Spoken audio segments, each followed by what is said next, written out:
Hello everyone, I hope you guys are good. And जैसा मैंने आज सुबह वाली वीडियो में कहा था कि एक बड़ा इंटरेस्टिंग इवेंट वेट कर रहा है और वो है स्टुअर्ट लॉ का इंटरव्यू। हम सबको पता था उसमें बहुत सारी एक्साइटिंग और इंटरेस्टिंग बातें होने वाली है। सो यस, कुछ बहुत एक्साइटिंग, कुछ बहुत इंटरेस्टिंग हुआ, कुछ फ्यूचरिस्टिक का भी हम वेट कर रहे थे कि आने वाले जो टूर्स हैं उसको लेकर के क्या कुछ कहना है। और जैसा मैंने आपको कल वाली वीडियो में बताया था कि दो स्प्लिट में ये जो 32 मेंबर का स्क्वाड है वो बंटने वाला है। एक स्टुअर्ट लॉ के साथ इंडिया जाएगा, दूसरा जो है वो ज्ञानेंद्र मला के साथ यही नेपाल में ही रुकेगा। एंड आज उसी बारे में उन्होंने बात की कि एक उनके साथ जाएगा, कौन कौन प्लेयर्स जाएंगे ये भी मोर और लेस उसमें इंटरव्यू में उन्होंने बता दिया, अगर आपने ध्यान से सुना होगा तो। नहीं तो मैं आपके सामने वो सब भी रखने वाला हूं। और कुछ बहुत एक्साइटिंग चीज, एक दो और चीज उसके अलावा, जैसे जब उन्होंने फिटनेस और फील्डिंग की बात की, एक चीज जो बहुत सारे, वैसे क्वेश्चंस बहुत सारे बहुत अच्छे पूछे गए, एक क्वेश्चन जो मेरा फेवरेट रहा वो ये कि जब इंटरव्यूअर ने पूछा कि आपने बहुत सारे नेशंस को क्रिकेट कोचिंग दी है, बहुत सारी चीजों को आपने देखा है, क्रिकेट को बहुत क्लोजली देखा है, जब आप वहां से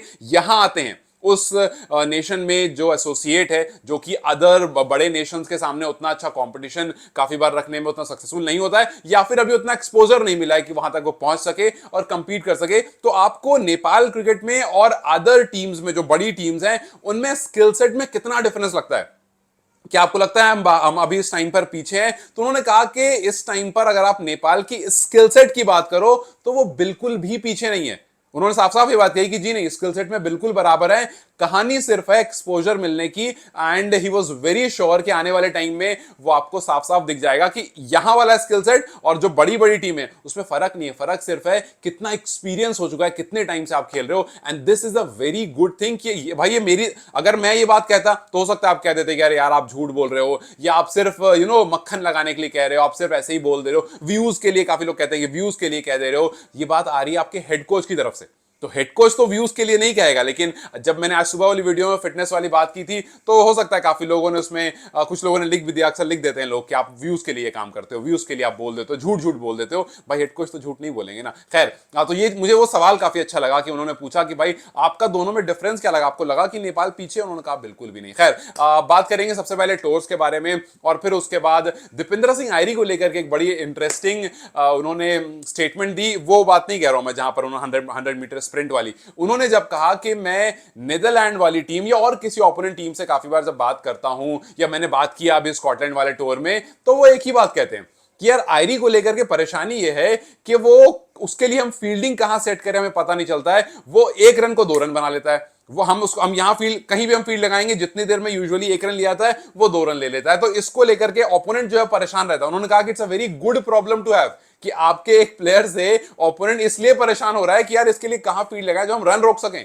वो खिलाड़ी जो सिंगल लेने नहीं देता और सिंगल को डबल बनाकर ले लेता है। So it's a very good thing of Dipendra Singh Airee के ओपोनेंट को पता है कि उनकी स्ट्रेंथ क्या है, और उन्होंने कहा कि हम इस T20 वर्ल्ड कप में अपनी स्ट्रेंथ के साथ जा रहे हैं। खैर, ये सारी बातें एक तरफ, लेकिन फिलहाल जो सबसे इंटरेस्टिंग और सबसे इंपॉर्टेंट बात है वो ये कि भाई दो स्प्लिट में टीम बंटने वाली है, और जो टीम स्टुअर्ट लॉ के साथ इंडिया जाएगी वो मोर और लेस वही टीम है जो स्टुअर्ट लॉ के साथ यूके गई। अब देखो, उन्होंने कुछ चीजें बहुत साफ कर दी। उन्होंने कहा कि जो टीम मेरे साथ यूके गई थी वही टीम, कुछ और ऐसे प्लेयर होंगे जो उसमें ऐड होंगे, हाँ कुछ प्लेयर जो हैं वो माइनस होंगे। उन्होंने कहा कि most of the players are from the same team जो मेरे साथ यूके गए थे, लेकिन कुछ प्लेयर जो हैं वो उसमें ऐड ऑन होंगे। एंड अगर आप मुझसे पूछो तो वो कुछ प्लेयर में आई एम श्योर कुशल मल्ला का नाम होगा, क्योंकि यहां से वो ट्रैवल करके नहीं गए थे। उनका पास जो है, क्रिकेटिंग स्टाइल की बात कर रहा हूं, पास जो है वो काफी अच्छा रहा है। उन्होंने एक और चीज बड़ी अच्छी बोली कि काफी बार जो लोग होते हैं वो स्टार्ट देख करके चलाते हैं कि भाई इसका स्टार्ट अच्छा नहीं है, इसका स्टार्ट अच्छा नहीं है, लेकिन उसने किस कंडीशन पर, कहां पर, कैसे खेला।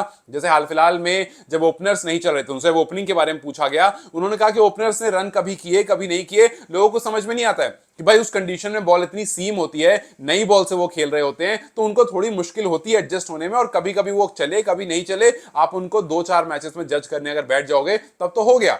मतलब काफी बार लोग होते हैं ना, कुछ मतलब बहुत लोग जो वीडियोस बनाते हैं इस बारे में, वो 1-2 मैच में एकदम भड़क जाते हैं कि भाई 2 मैच हो गया, अब हटाओ हटाओ हटाओ, मतलब 2 मैच खराब करा, अब हटाओ। सो ऐसा नहीं होता, यूजुअली आपको टाइम देना पड़ता है, कंडीशन को एडजस्ट भी करना पड़ता है। सो यस, इंडिया जाने वाले प्लेयर्स में वही प्लेयर हैं जो यूके गए हैं और कुछ और प्लेयर हैं जो ऐड होने वाले हैं। अब उसमें सवाल सबसे बड़ा यह आता है कि यार वहां आदिल आलम तो नहीं गए थे, वहां पवन सराफ तो नहीं गए थे, तो क्या वो लोग नहीं जाएंगे? सो आदिल और पवन को लेकर के उन्होंने इनडायरेक्टली ये बात कही कि वो फिलहाल नेपाल में ही रुके हैं ज्ञानेंद्र मला के साथ, और वो यहां पर लगातार प्रैक्टिस और ट्रेनिंग करते रहेंगे। ये वो प्लेयर्स हैं जो पावर हिटर्स हैं, जिनकी हमें जरूरत है, और अगर वो काफी ज्यादा इंप्रेस करेंगे तो वो टीम में आ जाएंगे, अगर नहीं कर पाएंगे तो फिर कोई बात नहीं, हम आगे मौका उनको मिलेगा और वो आगे टीम में आ जाएंगे। लेकिन ये बात तय है कि कुछ प्लेयर जो कि जिन पर नजर है, जिनके बारे में बात लगातार हो रही है, पवन के बारे में, आदिल के बारे में, उन पर उनकी भी नजर है, लेकिन चांसेस कम है कि वो इंडिया ट्रैवल करेंगे। हालांकि हम चाहते हैं कि यार उनको मौका मिले और वो टीम के साथ जाएं, लेकिन उन्होंने कहा कि हम एक लिमिटेड नंबर ऑफ प्लेयर्स को ही लेकर जा सकते हैं। अभी फाइनलाइज नहीं किया है कि एग्जैक्टली कौन कौन से प्लेयर जाएंगे, लेकिन उनकी बातों से यह लग रहा था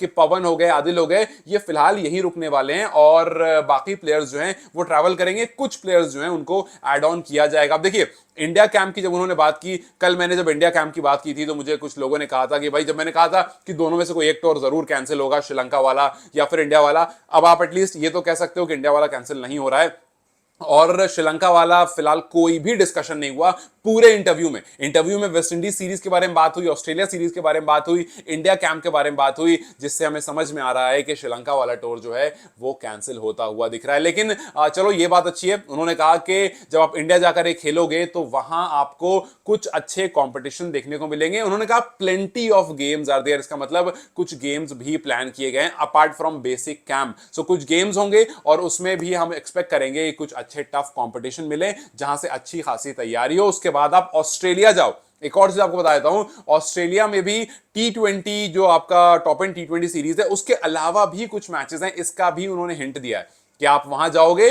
टॉप एंड T20 खेलोगे, प्लस उन्होंने कहा plus will play couple of matches against south Australia, जो कि शेफील्ड के चैंपियन इस टाइम पर है, वनडे चैंपियंस हैं। सो उनके सामने उनकी जो डोमेस्टिक टीम है, मोस्ट प्रोबेबली आप उनके साथ भी T20 और एक ODI खेलोगे। अब इसमें और क्लैरिटी तब आएगी जब कैन आकर के आपके सामने कोई शेड्यूल रखेगा, लेकिन यह बात समझ में आ रही है कि इस टाइम पर ठीक ठाक सोर्स जो है वो लगाया गया है स्टुअर्ट लॉ की तरफ से भी, बिकॉज ऑस्ट्रेलिया वाली जो सीरीज होने वाली है, ऑस्ट्रेलिया जाकर जो आप खेलने वाले हो, वो टॉप एंड के अलावा अगर और मैचेस मिल जाते हैं तो भाई ये बहुत अच्छी चीज है।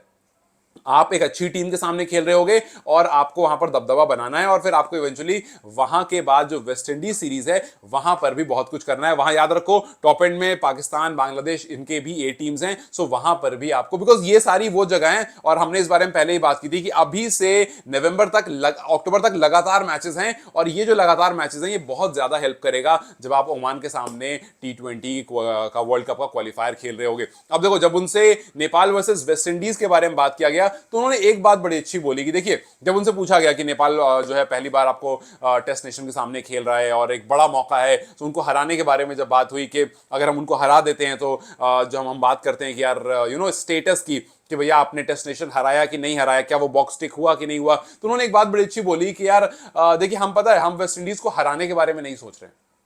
कोई नॉर्मल इंसान ये बात सुनेगा तो सोचेगा कि यार ये क्या बात हुई, मतलब आपके दिमाग में तो होना चाहिए ना हराना है। उन्होंने कहा कि अगर हम यहां बैठ करके वेस्ट इंडीज को हराने के बारे में सोचने लग जाएंगे तो हम उनसे हार कर आ जाएंगे, क्योंकि हम ऑलरेडी अपने ऊपर बहुत सारा प्रेशर ले लेंगे। हम सोच रहे हैं अच्छी क्रिकेट खेलने के लिए, और अभी से तब तक जब तक हमारा T20 वर्ल्ड कप क्वालिफायर नहीं हो जाता है, हमारा सिर्फ एक ही मोटो है कि हम प्रिपेयर होते रहें, एक सीरीज से अगले सीरीज में और बेहतर, उसके बाद और बेहतर। और जब वेस्ट इंडीज सामने आए, उन्होंने बोला I would love to beat them.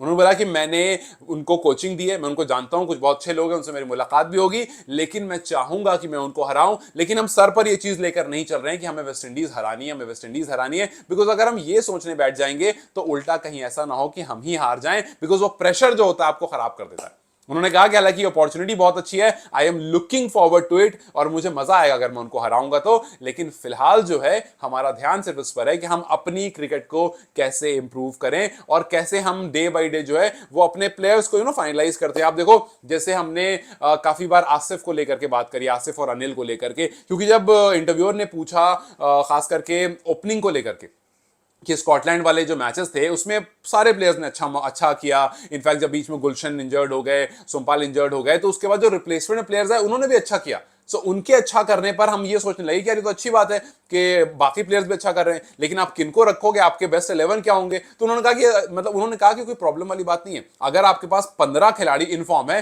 तो ये अच्छी बात है, अगर 15 में से 11 खिलाड़ी आउट ऑफ फॉर्म होता है तो परेशानी वाली बात है। ज्यादा प्लेयर इन्फॉर्म होना is a very good thing और वो काफी ज्यादा हेल्प करेगा। सो यस, जो हमारा ओपनिंग पेयर है उससे वो ज्यादा टेंशन में नहीं है, ये बात क्लियर हो चुकी है। वो आसिफ को लेकर के, वो कुशल मल्ला, कुशल पटेल को लेकर के और अनिल को लेकर के बहुत टेंशन में नहीं है, वो साफ साफ दिखा उनके चेहरे पर। उन्होंने कहा कि भाई आप वहां गए, आपने एक बहुत अच्छा टूर्नामेंट खेला, one of the best store रहा नेपाल का, और आने वाले टाइम में आप उसको और इंप्रूव होते हुए देखोगे, और काफी बार हमें काफी अच्छा स्टार्ट भी मिला। वो एज अ टीम देख रहे हैं, वो पूरा एज अ टीम देख रहे हैं, और उनका कहना, वो उनके बिल्कुल लगा नहीं कि वो आसिफ की फॉर्म को लेकर के या अनिल की फॉर्म को लेकर के बहुत ज्यादा टेंशन में। उन्होंने कहा कि यार सही है, हाँ कुछ ऐसा हुआ कि कहीं पर रन्स नहीं आए, लेकिन आपको अगर उस बात को लेकर बैठोगे तो फिर आप प्रोग्रेसिव नहीं हो पाओगे। तो सिंपल सी कहानी है कि आपको टीम वही दिखने वाली है, कुछ प्लेयर्स एड ऑन जरूर होंगे, और वो जो कुछ प्लेयर एड ऑन होंगे उनका बस देखना होगा कि उसमें कौन कौन से प्लेयर है। अब उन्होंने कहा कि जो बाकी आप प्लेयर को देख रहे हो, जैसे युवराज के बारे में बात करी, उन्होंने कहा कि देखो युवराज को हमने सिर्फ अभी फिलहाल कैंप में रखा है ताकि वो इंप्रूव हो सके, उसको एक्सपीरियंस मिल सके। He is a young lead, लेकिन उसके पास बहुत अच्छा फ्यूचर उसके सामने है। कुछ और प्लेयर के बारे में उन्होंने बात की कि वो ज्ञानेंद्र मल्ला के साथ रहेंगे और यहां परफॉर्म करते रहेंगे, और फिर उसके बाद जब आपके सामने ऐसा मौका आता है कि कोई इंजर्ड हो गया, बिकॉज उन्होंने कहा कि यार we all know cricket is a brutal game, कभी भी कोई भी इंजर्ड हो जाता है, कभी भी किसी की भी जरूरत पड़ सकती है, तो ऐसा कुछ अगर होता है तो वहां से आप फिर बुला सकते हो। फॉर एग्जाम्पल, अगर आदिल ऑस्ट्रेलिया नहीं जाते हैं और यहां बहुत अच्छा परफॉर्म करते हैं, और कोई किसी की जरूरत पड़ती है, कोई इंजरी होती है, किसी वजह से कोई टीम में नहीं आ पाता है, तो फिर पहला प्लेयर बुलाने वाला कौन होगा? जो अच्छी फॉर्म में होगा। तो हो सकता है वो आदिल हो, तो आप बुला लोगे, चलो जिसको भेज दो, और वो आदिल वहां परफॉर्म कर दे। या हो सकता है अभी आप ना भी बुलाओ, आप बोलो जैसा हमने पहले बात की थी कि यार वो हो सकता है एनपीएल के बाद टीम के साथ जुड़े, अभी सिर्फ वो अपने एक्सपीरियंस के लिए जुड़े हैं। दोनों में से कुछ भी हो सकता है, लेकिन उसके लिए परफॉर्मेंस बहुत ज्यादा इंपॉर्टेंट है। सो यस, जैसा उन्होंने कहा कि कोई भी स्किल का डिफरेंस नहीं है। इनफैक्ट जब आप फिटनेस की बात करते हो तो नेपाल, उन्होंने कहा, बाकी जो टीम्स हैं उनसे काफी बेहतर है, जो उनका रीसेंट एक्सपीरियंस रहा है। So it's a very very very good thing कि भैया आप जो हो वो अपनी फिटनेस की वजह से, दो चीज की वजह से आप जाने जा रहे हो। पहले आप हमेशा अपनी ऑडियंस की वजह से, अपने फैंस की वजह से जाने जाते थे, अब आपका कोच कह रहा है आपकी फिटनेस कुछ नेक्स्ट लेवल की है। उन्होंने कहा मैंने फिटनेस टेस्ट देखा है ना, गॉन क्रेजी कि यार ये तो जबरदस्त कर रहे हैं, और ऑस्ट्रेलिया का बंदा कह रहा है ये बात। सो ये काफी समझने वाली बात है कि यस, ये कोई छोटी मोटी बात नहीं है। और एशियन कंट्री, अब तो खैर ठीक है, अब तो टीम्स जो है काफी इंप्रूव कर गई हैं, बट पहले फिटनेस के लिए नहीं जानी जाती थी। अब आज इंडियन टीम को आप देखते हो, आपको लगता है नहीं यार they are pretty fit, doing good, मतलब विराट की तरफ देखते हो या जडेजा की तरफ देखते हो। इनफैक्ट जब से सुरेश रैना आए थे और विराट कोहली आए थे, उसका धीरे धीरे टीम्स जो है इंप्रूव होने लगी है, बट उसमें भी बहुत सारे प्लेयर हैं जो अभी उतना अच्छे नहीं है। और नेपाल में जो है कुछ प्लेयर जो, हाँ नेपाल के भी कुछ प्लेयर हैं जो एकदम बेस्ट नहीं है, लेकिन कुछ प्लेयर हैं जो बहुत अच्छे हैं। So it's a very good thing to have in your team, और खास करके तब जब आप एसोसिएट नेशन की लिस्ट में हो। बहुत जल्दी जब आप फुल मेंबर के सामने आओगे तो डे बाई डे वो और ज्यादा इंप्रूव होगा और टफ कंपटीशन आपके सामने रखा जाएगा। उन्होंने मैनेजमेंट के बारे में बात करते कहा कि मैनेजमेंट अभी जो है नेपाल का क्रिकेट एसोसिएशन ऑफ नेपाल जो है, उसमें जो लोग अभी मैनेजमेंट में हैं वो एक्चुअली में मेरे पिछले पुराने सारे से काफी ज्यादा बेहतर हैं। जब उनसे पूछा गया कि चलो आपको फैंस अच्छे लगे, आपको टीम अच्छी लगी, मैनेजमेंट के बारे में क्या कहना, उन्होंने कहा कि यार मैनेजमेंट का सबसे अच्छी चीज ये है कि मैनेजमेंट जो है ना वो साथ में डिस्कस करके डिसीजन लेता है। ऐसा नहीं होता कि वो मेरे सामने ये लो ये होने वाला है, नहीं, वो हम साथ में बैठ के डिस्कशन करते हैं, और प्रेसिडेंट जो है वो जब भी फ्री होते हैं आके मेरे से मीटिंग जरूर करते हैं। सो ये पूरी चीज, it was a very positive interview, a very good interview, जिससे आपको समझ में आता है कि प्लेयर, कोच, टीम और इंटायर ऑर्गेनाइजेशन एक बहुत अच्छे हेड स्पेस में चल रहा है, और इस वजह से हम उम्मीद करेंगे कि आगे आने वाले मैचेस जो हैं वो बहुत बेहतरीन हो। जब उनसे क्वालिफायर के ओपोनेंट के बारे में पूछा गया कि आपको जापान से खेलना है, एक्स से खेलना है, वाई से खेलना है, जेड से खेलना है, क्या आपने उन टीमों के बारे में सोचा? उन्होंने कहा कि हम कुछ नहीं सोच रहे, हमें ओपोनेंट का कुछ सोचना ही नहीं है। जब हमारे सामने स्क्वाड आ जाएगा कि हाँ भाई ये 15 लोग हैं, ये खेलेंगे, तो फिर हम देखेंगे कि हाँ भाई कैसे प्लानिंग करना है, क्या करना है। हमारे पास बहुत सारा टाइम बचा है, हम किसी भी, ना हम वेस्ट इंडीज के बारे में बहुत ज्यादा सोच रहे हैं, ना हम T20 वर्ल्ड कप क्वालिफायर के बारे में बहुत ज्यादा सोच रहे हैं। फिलहाल हम सोच रहे हैं अपनी स्ट्रेंथ को और मजबूत करना,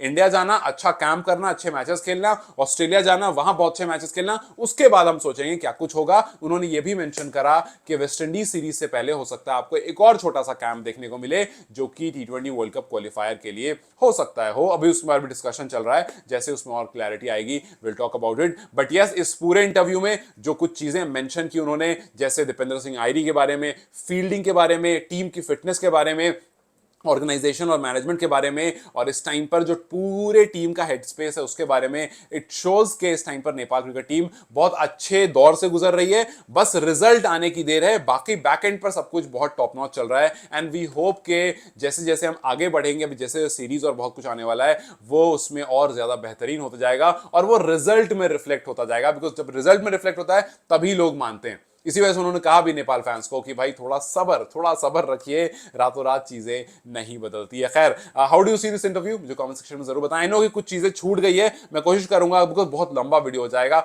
मैं कोशिश करूंगा कि थोड़ा अगर जो जो कुछ रह गया है, अगर उसमें कुछ और इंटरेस्टिंग है तो उसको आगे किसी वीडियो में कवर जरूर करूं। Till then you guys take care, I will see you very soon, bye bye.